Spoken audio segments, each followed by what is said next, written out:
Welcome back to physiology important question series. तो आज का जो इम्पॉर्टेंट क्वेश्चन नर्वस सिस्टम हम लोगों का चल रहा है। जो पुराने स्टूडेंट होंगे उनको तो पता होगा, न्यू स्टूडेंट्स को नहीं पता होगा, तो उनको बताना चाहूँगी नर्वस सिस्टम हमारा चैप्टर चल रहा है अभी। ब्लड हो गया, सेल साइकिल, ये सब सारा चीज़ ख़त्म करने के बाद हम लोग नर्वस सिस्टम में आए हैं। उसमें भी बहुत सारे न्यूरोट्रांसमीटर इससे भी ज़्यादा इंपॉर्टेंट है। इससे पहले जो भी इम्पॉर्टेंट क्वेश्चन था, क्योंकि बेसिक से ही मैं ऊपर की ओर जा रही हूँ, तो न्यूरोट्रांसमीटर ये सब करने के बाद आज हम लोग सिनैप्स ट्रांसमिशन डिस्कस करेंगे। तो विदाउट टाइम वेस्ट किए हुए चलिए देखते हैं सबसे पहले सिनैप्स क्या होता है, क्योंकि हम लोग को देखना है सिनैप्स ट्रांसमिशन। कभी कभी आपसे यूनिवर्सिटी में न्यूरॉन ट्रांसमिशन भी आपसे पूछ सकता है, तो ये भी ध्यान रखिएगा। तो और हाँ, लास्ट में मैं आपको नोट्स भी प्रोवाइड करूँगी, कैसे यूनिवर्सिटी में लिखना है वो भी बताऊँगी, तो लास्ट तक वीडियो में ज़रूर बने रहिएगा। सबसे पहले न्यूरॉन्स आपको मैं सिनैप्स बताती हूँ। दो न्यूरॉन्स के बीच का जो स्पेस होता है उसको सिनैप्स बोलते हैं। ये और इस जैसे कि ये सिनैप्स, आप मान लीजिए दो घर, आपका एक घर, आपकी आंटी का घर, और जो रास्ता होगा ना उसको सिनैप्स बोलेंगे। तो जो ट्रांसमिशन हम लोग पढ़ेंगे, ये आप अपने घर से आंटी के घर कुछ लेके जा रहे हैं, तो यहाँ पे क्या जाएगा, इम्पल्स जाएगा, क्योंकि न्यूरॉन से रिलेटेड है। तो न्यूरॉन्स जो भी इम्पल्स यहाँ से ट्रांसमिशन होगा इस सिनैप्स के थ्रू जाता है, वही सारे प्रोसेस हम लोग यहाँ पे डिस्कस करेंगे। तो क्या है synaptic transmission? Is a process at synapse by which chemical signal, जो कि न्यूरोट्रांसमीटर बोलते हैं केमिकल सिग्नल को। और न्यूरोट्रांसमीटर क्या है ये यूनिवर्सिटी में पूछता है, इसका मैं वीडियो कवर कर चुकी हूँ इससे पहले वाला में, जो कि release from one neuron and diffuse to other neuron target cell. जो हम लोग देखे थे कि ये आपका घर हो गया, ये हो सकता है कि प्री सिनैप्टिक न्यूरॉन हो या फिर मसल हो, क्योंकि एक न्यूरॉन से चाहे तो दूसरा न्यूरॉन में ऐसे न्यूरॉन से ही चल के मसल तक इम्पल्स जाता है। तो चाहे तो ये न्यूरॉन्स, इन दोनों के बीच में सिनैप्स है तो न्यूरॉन से न्यूरॉन तक इन्फॉर्मेशन जाएगा, अगर लास्ट जा रहा है तो न्यूरॉन से लेके मसल तक आएगा। तो ये सारा चीज़ मतलब यहाँ जो केमिकल रिलीज हुआ और यहाँ तक जाना। तो नेक्स्ट हम लोग डिस्कस करेंगे, it generate a signal which excite, inhibit, modulate cellular activity. भाई क्या करता है सिनैप्टिक ट्रांसमीटर? तो ये जनरेट करता है सिग्नल, न्यूरॉन्स में सिग्नल जनरेट हुआ, जो कि एक्साइटरी हो सकता है, इनहिबिटरी हो सकता है। न्यूरोट्रांसमीटर एक्साइटरी इनहिबिटरी तो होता ही है, जो कि मॉड्यूलेट करता है हमारे सेलुलर एक्टिविटी को। मतलब जो भी हम लोग काम करते हैं इसी के थ्रू, न्यूरोट्रांसमीटर के थ्रू ही जब इम्पल्स आता है तो हम लोग कर पाते हैं। अब हम लोग प्रोसेस देखेंगे, बहुत ही आसान है। बस एक्शन पोटेंशियल, मतलब कोई भी इम्पल्स गया एक जॉन के टर्मिनल में और एक जॉन किसी भी न्यूरॉन में, जो इस पार्ट को एक जॉन बोलते हैं, और इधर आते आते इसको टर्मिनल पार्ट बोल देते हैं, जो इंड पार्ट होता है। और फिर जो शुरू होगा इन दोनों के बीच में, मतलब प्री सिनैप्टिक और पोस्ट सिनैप्टिक, इन दोनों के बीच में जो है वो सिनैप्स रहता है। तो ये चीज़ अगर आपको पता है तो ये बहुत ही आसान हो जाता है कि सबसे पहले एक्शन पोटेंशियल आया एक जॉन टर्मिनल में। एक जॉन टर्मिनल से मतलब क्या कि ये जो लास्ट पार्ट वाला है वहाँ तक आया। इसके बाद क्या होगा, जब एक्शन पोटेंशियल आता है तब कैल्शियम का चैनल, सेल में न्यूरॉन्स भी एक प्रकार का सेल है, उसमें चैनल्स पाए जाते हैं, इसमें कैल्शियम का चैनल ओपन होता है। और यहाँ पे कैल्शियम जब अंदर करता है, अंदर से बाहर से कोई अंदर आता है तो उसको इनफ्लक्स बोलते हैं, अगर वही बाहर से अंदर से बाहर जाए तो उसको इफ्लक्स बोलते हैं। सेल के कंडीशन में हम लोग ये आगे इफ्लक्स भी आपको देखने को मिलेगा। तो ये कैल्शियम जब अंदर आता है एक्स्ट्रा सेलुलर से, मतलब एक्स्ट्रा सेलुलर फ्लूइड से, जब अंदर वो एक जॉन टर्मिनल में आएगा तो यहाँ पे ये सिनैप्स है, पैसेज है, जो कि जैसे ही कैल्शियम अंदर आता है यहाँ पे ACH, हम लोग एक्साइटरी का बात करें, जो ACH जो है एक्साइटरी और इनहिबिटरी दोनों न्यूरोट्रांसमीटर हम लोग देख चुके हैं पीछे वाला वीडियो में। तो ACH रिलीज होता है कैल्शियम के अंदर आने से, और ACH रिलीज होकर कहाँ आएगा, जो ये सिनैप्स की जगह पे आएगा, सिनैप्टिक क्लैफ्ट कुछ भी बोलिए।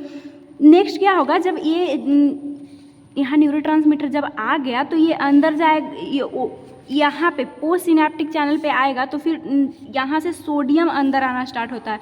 सोडियम इन्फ्लक्स करेगा, डेवलप करेगा, नेक्स्ट में एक्शन पोटेंशियल और स्प्रेड होगा एक्शन पोटेंशियल, मतलब आगे की और दूसरे न्यूरॉन में, या फिर हमारा सेल है तो यहाँ पे काम जो है वो स्टार्ट हो जाएगा, जो भी जैसे इसको हटाना है, कॉन्ट्रैक्ट करना है, ये सारा चीज़ होगा। कुछ नहीं है कि एक्शन पोटेंशियल सबसे पहले न्यूरॉन में आया तो कैल्शियम चैनल ओपन हुआ, कैल्शियम चैनल जब कैल्शियम अंदर गया तो न्यूरोट्रांसमीटर रिलीज हुआ, जिसमें हम लोग ACH को मेनली देख रहे हैं। ACH जब आके ये पोस्ट सिनेप्टिक न्यूरॉन है वहाँ पे जब बाइंड होगा, जिसके कारण सोडियम अंदर आता है, तो एक्शन पोटेंशियल जो है आगे जाता है या फिर काम मतलब न्यूरॉन्स का होता है। अब हम लोग देख लेंगे फंक्शन। तो फंक्शन जो है वो transmit impulse action potential one neuron to another. Mainly two function है, एक्साइटरी सिनेप्स जिसमें मतलब कि कोई काम को आगे बढ़ाना है इम्पल्स को, और इनहिबिटरी मतलब उसको इनहिबिट करना है, बंद करना है, रोकना है। तो फंक्शन सिनेप्स दो टाइप्स के होते हैं, एक तो एक्साइट करेंगे और एक्चुअली ना एक काम कर रहा है न्यूरोट्रांसमीटर। सिनेप्स का कोई ये है नहीं कि सिनेप्स इनहिबिट, जैसा न्यूरोट्रांसमीटर रिलीज होगा उसी तरह से वहाँ पे एक्साइटरी सिनेप्स बनेगा और इनहिबिटरी सिनेप्स बनेगा। एक्साइटरी फंक्शन हम लोग देख लेते हैं, ये भी बहुत आसान है। सबसे पहले एक्साइटरी फंक्शन होता कैसे है वो चीज़ हम लोग देखेंगे। एक्शन पोटेंशियल किसी भी न्यूरॉन्स में इस तरह से न्यूरॉन्स में जनरेट हुआ, जो कि प्री सिनेप्टिक ये सिनेप्स है, और इससे पहले जो है प्री और इस जो बाद में है पोस्ट सिनेप्टिक। तो यहाँ पे एक्शन पोटेंशियल जो है वो प्री सिनेप्टिक एक्सॉन टर्मिनल में आया, तब क्या होगा, कैल्शियम चैनल ओपन होगा, जो हम लोग पीछे देखे। कैल्शियम अंदर आएगा तो कैल्शियम रिलीज करवाता है न्यूरोट्रांसमीटर को। मैं बार बार आपको बोल रही हूँ, जब ACH न्यूरोट्रांसमीटर रिलीज होगा तो वो जो है वो जाएगा पोस्ट सिनेप्टिक मेम्ब्रेन में, और ACH यहाँ पे एक्साइटेटरी की तरह काम कर रहा है, क्योंकि हम लोग एक्साइटेटरी फंक्शन देख रहे हैं सिनेप्स में जो न्यूरोट्रांसमीटर करवाता है। ये बाइंड कर जाएगा जो हमारा पोस्ट सिनेप्टिक न्यूरॉन्स है। यहाँ पे आप देख सकते हैं पोस्ट सिनेप्टिक न्यूरॉन्स है, यहाँ पे ये बाइंड हो जाता है न्यूरोट्रांसमीटर, और जैसे ही यहाँ पे प्रोटीन मतलब रिसेप्टर होता है जिससे बाइंड करेगा, तो ये जो है वो नॉन प्रोपेगेटेड EPSP, इसका मतलब क्या होता है, एक्साइटेटरी पोस्ट सिनेप्टिक पोटेंशियल यहाँ पे जनरेट होगा, मतलब एक्शन टाइप जनरेट होगा, जिसके कारण सोडियम जो है वो अंदर आएगा, पोटेशियम कुछ बाहर जाता है। इसी प्रोसेस को एक्साइटेटरी पोस्ट सिनेप्टिक पोटेंशियल बोला जाता है। तो जैसे ही वो प्रोड्यूस हुआ, न्यूरोट्रांसमीटर जो है वो रिसेप्टर से पूरा एकदम कॉम्प्लेक्स बना लेगा, जिसके कारण गेट जो है ओपन होगा और सोडियम जो है अंदर आएगा। आप इतना नहीं भी लिख सकते तो सिर्फ इतना लिख दीजिएगा कि न्यूरोट्रांसमीटर बाइंड हुआ, जिसके कारण सोडियम अंदर आया। नेक्स्ट क्या होगा, डीपोलराइजेशन डेवलप होगा, जब सोडियम जो है वो अंदर सेल के आता है, न्यूरॉन्स के अंदर आता है, पोस्ट सिनेप्टिक न्यूरॉन्स को, उस प्रोसेस को डीपोलराइजेशन बोलते हैं। और इसको EPSP मतलब वहाँ पे प्रोड्यूस EPSP का हम लोग फुल फॉर्म क्या देखें, एक्साइटरी पोस्ट सिनेप्टिक पोटेंशियल। तो ये एक्साइटरी मतलब अब आगे जो है वो प्रोसेस जाएगा, जो भी या फिर सेल में आ गया तो ये काम कर देगा, इसको कॉन्ट्रैक्ट रिलैक्स जो भी करना है, इसको हटाना उठाना जो भी करना है करेगा। अगर न्यूरॉन्स है तो वो न्यूरॉन्स अब यहाँ से इस न्यूरॉन में आया तो ये आगे न्यूरॉन्स में भेजेगा। आई होप कि आप समझ पा रहे हैं, मतलब कि ये आगे इम्पल्स को जा रहा है, एक्साइट करके काम आगे कर रहा है, लेकिन अभी इनहिबिट, जब काम हो जाता है तो उसको इनहिबिट भी करना होता है। और ये भी काम सिनेप्स तो बस जगह है, वहाँ पे न्यूरोट्रांसमीटर एक काम कर रहा है, जैसा न्यूरोट्रांसमीटर रिलीज होगा वही काम होगा। ये मैं पिछले वीडियो में न्यूरोट्रांसमीटर में आपको बता चुकी हूँ। तो नेक्स्ट क्या होगा, इनहिबिटरी फंक्शन जो है किसी भी यहाँ पे काम एक्साइटरी चल रहा था, अब इसको रोकना है, तो वो 5 तरह से हमारे बॉडी में अलग अलग जगह पे देखा जाता है। सबसे पहले पोस्ट सिनेप्टिक और डायरेक्ट इनहिबिशन होता है, ये नाम से ही क्लियर है, आगे मैं आपको समझाऊंगी। नेक्स्ट प्री सिनेप्टिक और इनडायरेक्ट इनहिबिशन होता है, निगेटिव फीडबैक एक होता है और एक फीड फॉरवर्ड और रेसिप्रोकल। बहुत ही आसान है। सबसे पहले पोस्ट सिनेप्टिक इनहिबिशन देखते हैं। ये अगर आपको नहीं समझ में, इनहिबिटरी फंक्शन अलग अलग बॉडी में अलग अलग जगह पे अलग अलग तरीके से होता है। तो उसी जैसे एक्साइटरी तो एक ही काम चल रहा था, मसल कॉन्ट्रैक्शन के लिए ACH रिलीज हुआ और आगे काम चल रहा था, लेकिन इनहिबिशन अलग अलग रूप से होता है, इसीलिए हम लोग 5 टाइप में देखते हैं। तो सबसे पहले इनहिबिटरी न्यूरोट्रांसमीटर रिलीज होगा, क्योंकि मैं बता रही हूँ काम कौन कर रहा है, न्यूरोट्रांसमीटर ही काम कर रहा है किसी चीज़ को इनहिबिट और एक्साइट करवाने का, जिसमें गाबा आता है, गामा एसिटाइल ब्यूटेरिक एसिड, इसका पिछले वीडियो में ही बता दूँ, और डोपामिन जो कि इनहिबिटरी है न्यूरोट्रांसमीटर। ऐसे तो आपको समझ में आ रहा होगा, लेकिन अगर नहीं समझ में आ रहा है तो न्यूरोट्रांसमीटर का वीडियो आप प्लीज़ देख लीजिए, बहुत अच्छे समझ में आ जाएगा। तो क्या होता है, formation of GABA receptor complex. देखिए इससे पहले मैं नहीं लिखी हूँ, सारा चीज़ वही होगा कि मतलब एक्शन पोटेंशियल प्री सिनेप्टिक में, जैसे मैं दिखाती हूँ, प्री सिनेप्टिक में जनरेट होकर जैसे ही कैल्शियम अंदर आया तो फिर वो जो है वो रिलीज होगा, चाहे एक्साइटरी हो चाहे इनहिबिटरी न्यूरोट्रांसमीटर हो, यही काम होगा। एक्शन पोटेंशियल जब आएगा, जब तक कैल्शियम नहीं आएगा तब तक ही वेसिकल्स में में जो न्यूरोट्रांसमीटर है वो बाहर रिलीज़ नहीं होंगे। और तो यही सारा काम यहाँ भी हुआ और गाबा जो है रिलीज हो गया। जब रिलीज हुआ तो पोस्ट सिनेप्टिक न्यूरॉन के में जाके बाइंड हुआ और वहाँ पे कॉम्प्लेक्स बनाया प्री सिनेप्टिक न्यूरॉन में। तब क्या होगा, इनहिबिटरी के लिए opening of efflux of calcium extra, मतलब कैल्शियम जो है एक्स्ट्रा सेलुलर फ्लूइड से सेल के अंदर आएगा। सॉरी इफ्लक्स है, इफ्लक्स में आपको क्या मैं बताई थी, बाहर जाएगा। ये आपको पता है कि इंट्रासेलुलर में कौन रहता है, पोटेशियम जो है वो अंदर रहता है। तो ये जैसे ही गाबा जो है वो बाइंड करेगा तो ये जो पोटेशियम है वो एक्स्ट्रा सेलुलर फ्लूइड में जाएगा, अंदर से बाहर जाएगा। ओपनिंग ऑफ कैल्शियम चैनल का इनफ्लक्स होगा, यानी अंदर आएगा न्यूरॉन्स के अंदर। बस याद रखिए कि पोटेशियम बाहर जाएगा, कैल्शियम अंदर आएगा। और जब कैल्शियम अंदर आएगा, ये निगेटिव आयन है, तो क्या होगा, निगेटिविटी सेल के अंदर न्यूरॉन्स के अंदर ज़्यादा हो जाएगा। पोस्ट सिनेप्टिक जो न्यूरॉन है उसमें निगेटिविटी ज़्यादा हो जाएगा। तब क्या होगा, इस कंडीशन को जब ज़्यादा आ जाता है निगेटिव कैल्शियम अंदर, इसको हाइपर पोलराइजेशन बोलते हैं, जिसको इनहिबिटरी पोस्ट सिनेप्टिक पोटेंशियल, कि मतलब ऐसा एक्शन जनरेट हुआ जो कि इनहिबिट करेगा। अब ज़्यादा कैल्शियम आ गया तो इनहिबिट होगा। तो यही नेक्स्ट बोल रहा है कि इनहिबिशन ऑफ सिनेप्टिक ट्रांसमीटर, जो भी सिनेप्स के थ्रू जो ट्रांसमीटर आ रहे थे कि इम्पल्स को जाना है तो वो बंद हो जाएगा। नेक्स्ट हम लोग दूसरा टाइप पढ़ेंगे, pre synaptic inhibition. Pre synaptic inhibition मतलब कि ये जो प्री सिनेप्टिक न्यूरॉन है ये यहीं पे इनहिबिशन हो जाएगा, आगे इम्पल्स जाएगा नहीं। वो कैसे होता है, ये excited occur when decrease excitatory neurotransmitter mediated axon synapse. जैसे कि देखिए, अगर आपको में भी पता होगा, ये बेसिक चीज़ है कि चाहे तो एक्सॉन के बीच में सिनेप्स बनता है, डेंड्राइट के बीच में सिनेप्स बनता है, या फिर एक्सॉन और डेंड्राइट के बीच में बनेगा। ज़्यादातर एक्सॉन और डेंड्राइट के बीच में, कि मतलब एक सेल ख़त्म हो रहा है तो इसको एक्सॉन का टर्मिनल मतलब लास्ट पार्ट, और जो ये शुरू होता है, जो ये पार्ट है, जैसे दूसरा सेल का शुरू होगा तो वो एक्सॉन और डेंड्राइट का बोला जाता है। लेकिन एक कब होगा, जब एक्सॉन और एक्सॉन टर्मिनल पार्ट लास्ट वाला न्यूरॉन का पार्ट होगा। तो देख सकते हैं यहाँ पे प्री सिनेप्टिक के पास इनहिबिटरी न्यूरॉन्स आता है। एक न्यूरॉन्स ए इनहिबिटरी है जो कि मैं आपको शो की हूँ।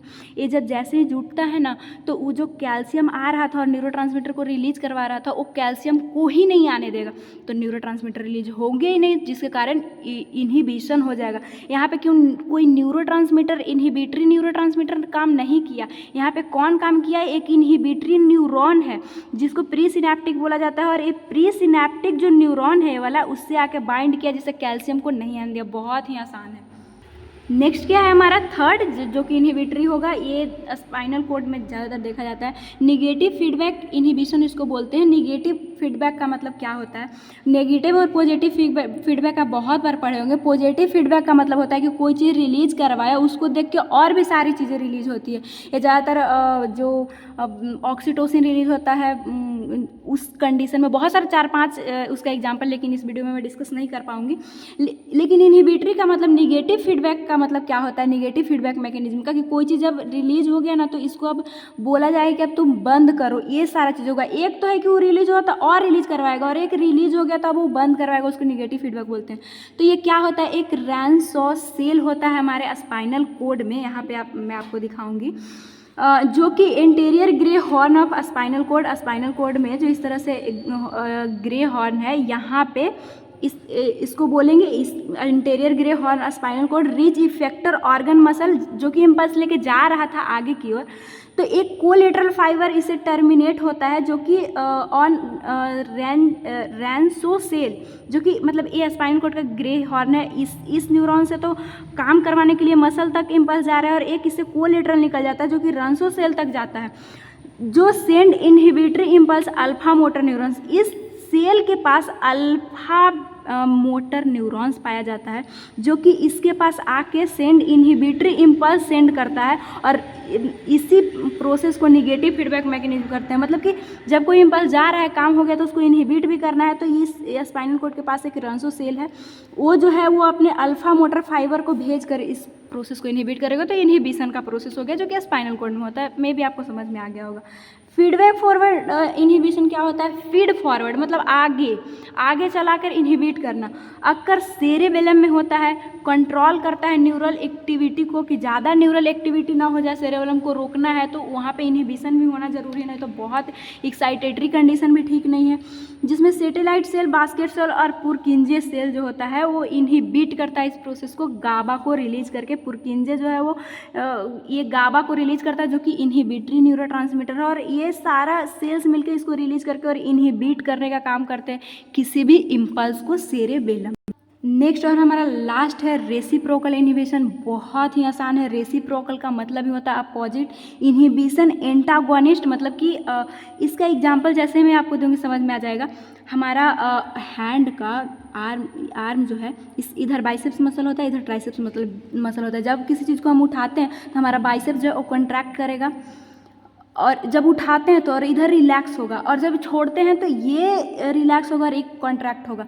तो भाई इसको कौन रिलैक्स, मतलब एक को जो है वो एक्साइट कर रहा है, ये जो है रिलैक्स कर रहा है तो इसको इधर है, तो ये तो एक्साइटरी हो गया। लेकिन इसको एक कॉन्ट्रैक्ट मतलब अब तुम छोटा हो जाए, इसको कौन करवाता है? तो इसके लिए मतलब इस रेसिप्रोकल इनहिबिशन न्यूरॉन्स के थ्रू होता है, कि मतलब एक चीज़ रिलैक्स हो रहा है, एक चीज़ इनहिबिट हो रहा है, तो यही रेसिप्रोकल वेन है। Group of muscle activated reciprocal, मतलब एक रिलैक्स हो रहा है, कॉन्ट्रैक्ट हो रहा है, तो उसी कंडीशन को बोलते हैं। बहुत ही आसान टॉपिक था। जिस तरह से मैं आपको बताई हूँ इसी तरह से यूनिवर्सिटी एग्जाम में लिखना है। आप नोट्स बना लीजिएगा तो अच्छा रहेगा। और फिजियोलॉजी में जो ये फ्लो चार्ट बहुत ज़्यादा मायने रखता है, तो वो आपको जितना फ्लो चार्ट बनाते हैं उतना अच्छा मार्क्स मिल पाता है। तो मैं फ्लो चार्ट का बहुत अच्छे से ध्यान रखती हूँ, आपको प्रोवाइड करती हूँ। सारा चीज़ फ्लो चार्ट के थ्रू ही है। आप इस तरह से आसानी से अपने एग्जाम में लिख सकते हैं, बस समझना है। बहुत ही आसान टॉपिक। एक्साइटरी के लिए तो कुछ था ही नहीं, और कि बस कैल्शियम चैनल को ओपन करना था, जिसके कारण ACH रिलीज हुआ और वो सोडियम को अंदर ले गया और काम हो गया। इनहिबिटरी के लिए अलग अलग जगह पे अलग अलग प्रोसेस हुआ, तो हम लोग वो देख। लास्ट था हमारा रेसिपी। तो आई होप कि आपको ये वीडियो समझ में आया होगा। अगर वीडियो समझ में आ रहा हो, पसंद आ रहा हो, आप समझ पा रहे हो, तो जितने भी इंपॉर्टेंट क्वेश्चन है फिजियोलॉजी सीरीज का आप जाके देख सकते हैं। आपका एग्जाम अगर पास हो तो 15 से 20 दिन में आप खत्म कर लीजिएगा। एक बार देखने की कोशिश मत कीजिएगा, क्योंकि एक बार देखने से हमें समझ में नहीं आता है। लेकिन फिर भी आप 15 से 20 मिनट का वीडियो है तो 15 दिन में हर एक चैप्टर का इंपॉर्टेंट क्वेश्चन आप कर लेंगे, और आपको एक आइडिया भी हो जाएगा कि किस चैप्टर में कौन सा क्वेश्चन इंपॉर्टेंट है। और उस क्वेश्चन को मैं उठाई हूँ जो कि यूनिवर्सिटी में बार बार पूछे गए हैं, तो आप इस पर पूरा रिलाई करके और आप इससे तैयारी कर सकते हैं। तो थैंक्स फॉर वॉचिंग। अगर वीडियो पसंद आ रहा हो तो आप सब्सक्राइब कर सकते हैं, वीडियो को लाइक कीजिएगा, अपने दोस्तों में शेयर कीजिएगा, एंड मिलेंगे नेक्स्ट वीडियो में नेक्स्ट टॉपिक के साथ।